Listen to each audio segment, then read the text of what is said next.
평안히 주무셨습니까? 성벽 재건, Rebuilding of the Wall, 이 성벽 재건에 대해서 잠깐 이제 말씀을 재상고하고자 합니다.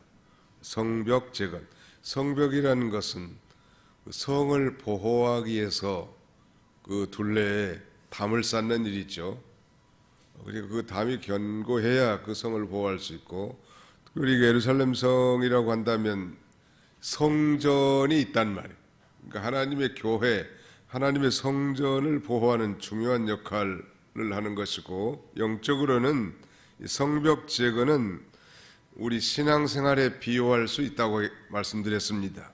무너진 성벽이 많다고 그랬는데 그 무너진 성벽을 찾아서 수축하는 일, 우리가 할 일이 개인의 경건생활뿐만 아니고 또 가정의 화평이 무너진 사람도 있고, 또 교회의 바른 예배, 코로나로 인해서 예배가 많이 무너진 게 사실이에요.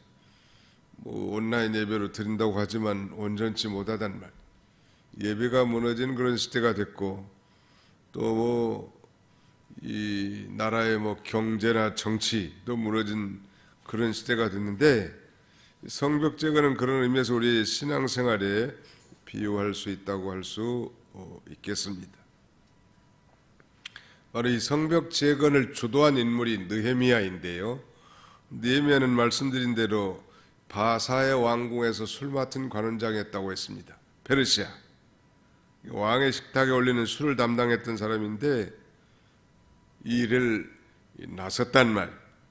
여기서 우리는 이 느헤미야의 중요한 그 인물됨, 그가 어떤 인물인가를 배울 수 있는데, 대제국의 고관으로 누리는 영화보다 하나님의 백성으로서의 하나님의 그 영광을 더 중시했다는 것, 자신의 입신양명보다는 민족 전체의 수치를 더 크게 여긴 지도자적 양심을 가진 인물이고, 또 자기 지위를 버리고서라도 하나님의 도성을 재건하려고 하는 그런 아주 대단한 결단의 인물이고, 하나님을 의지하고 기도하는 그런 인물이라고 했습니다.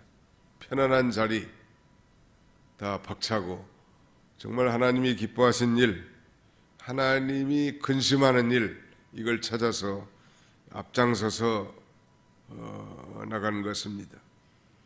우리는 본문을 통해서 이 느헤미야가 정식으로 아닥사스다 왕의 허락을 받아서 성벽을 재건하는 공사를 시작했음에도 불구하고 많은 비난과 방해를 받았다는 것.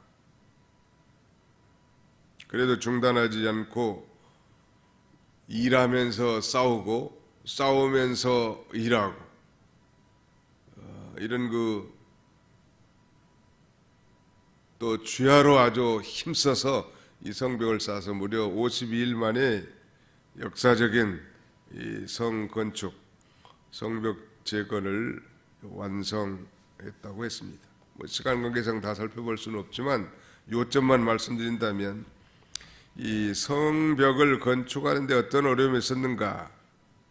원수들이 대적하고 비방했다는 것.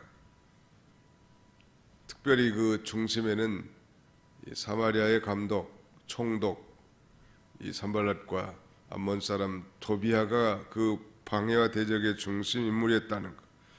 또 유다 사람들은 힘이 쇠약해졌고, 또 대적의 근처에 사는 유대인들이 타협하고 양보하자고 이렇게 제안까지 했었습니다.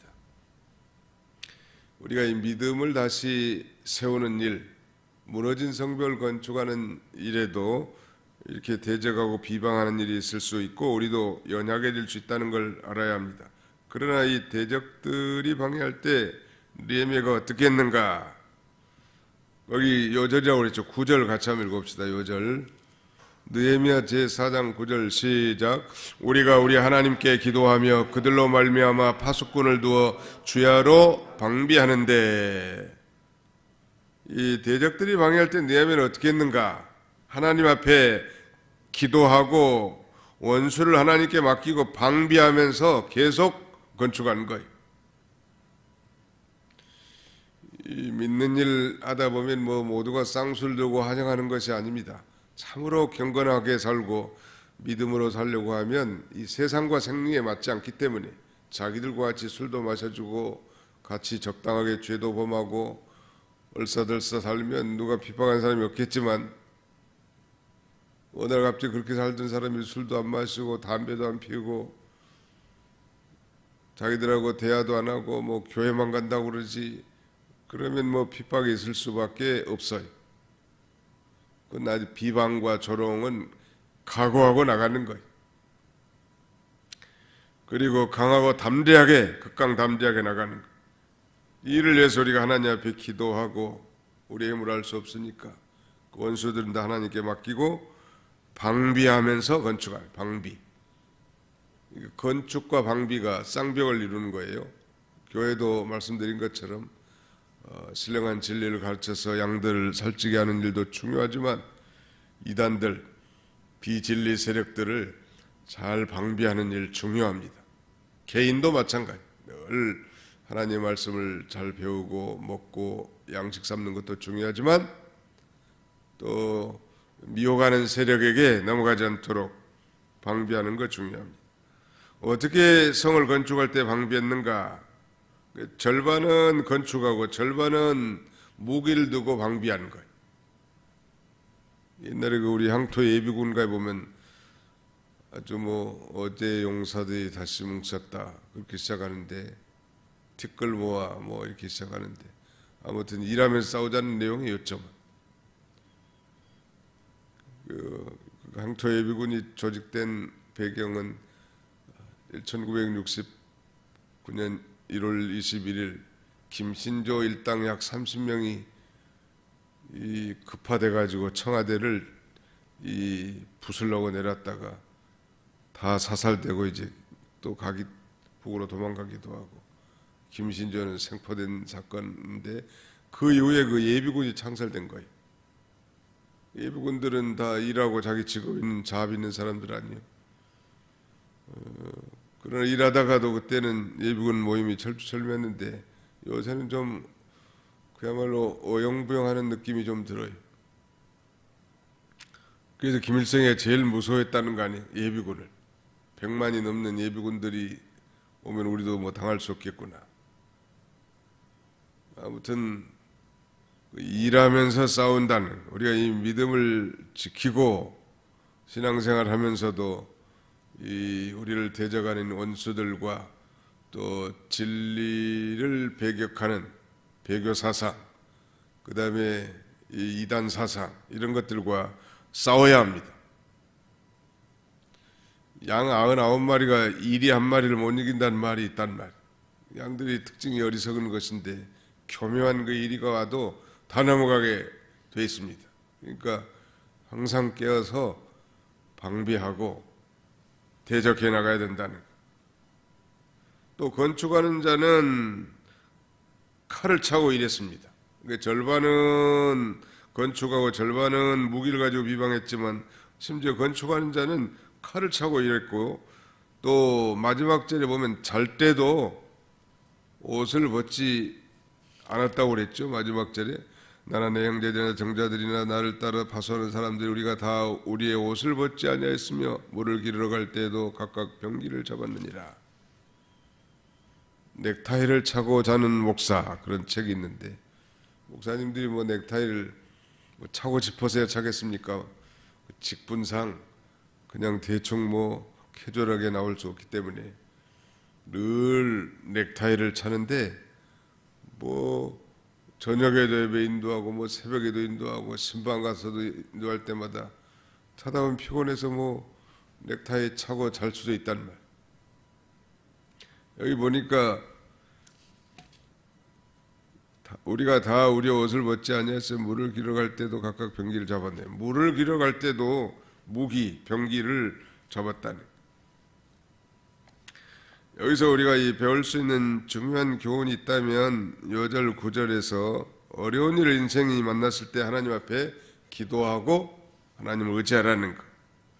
또 그러나 우리는 또한 우리가 해야 할 바를 다 해야 된다는 것. 하나님 앞에 기도하고 하나님을 의지해야 되겠지만 성벽 쌓는 일은 우리가 할 일이에요. 그러니까 막연하게 하나님의 도우심만 구하고 자기는 뒷짐진 게 아니죠. 우리 장로교의 핵심 진리는 하나님의 주권과 인간의 책임이에요. 하나님 앞에 기도하지만 또한 우리 인간이 해야 할 일들을 바로 해야 된다. 요행을 기대한다든지 기적을 기대하는 것이 아니고 우리가 할 일은 우리가 하는 거예요. 그 다음에는 이 중단하지 말자는 거예요. 중단. 하나님이 기뻐하시는 일, 뭐 일시적으로 좀 지체될 수도 있겠지만은 하나님의 뜻이라고 확신하는 일을 우리를 중단하거나 포기하거나 하지 말고 계속 진행해 나가는 것. 아무리 방해가 오고 뭐 비난이 오고 뭐 조롱을 한다고 할지라도 그게 중요한 게 아니죠. 하나님의 일이 세워져 나가는 게 중요하다. 또 이 지도자적 위치에 있는 사람들은 비난과 조롱을 각오해야 합니다. 문재인 씨 얼마나 비난하는 사람들 많아요. 내가 볼 때는 열심히 하려고 하는 것 같은데.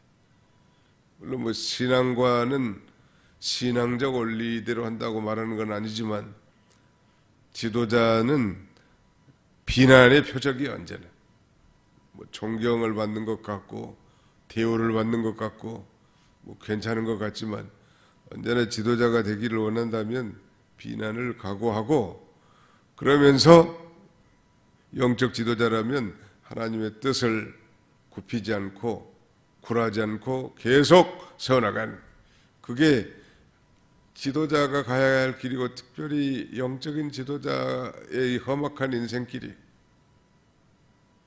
뭐 사람들만이 아니죠. 이 사단의 계략이 얼마나 교묘하단 말이에요.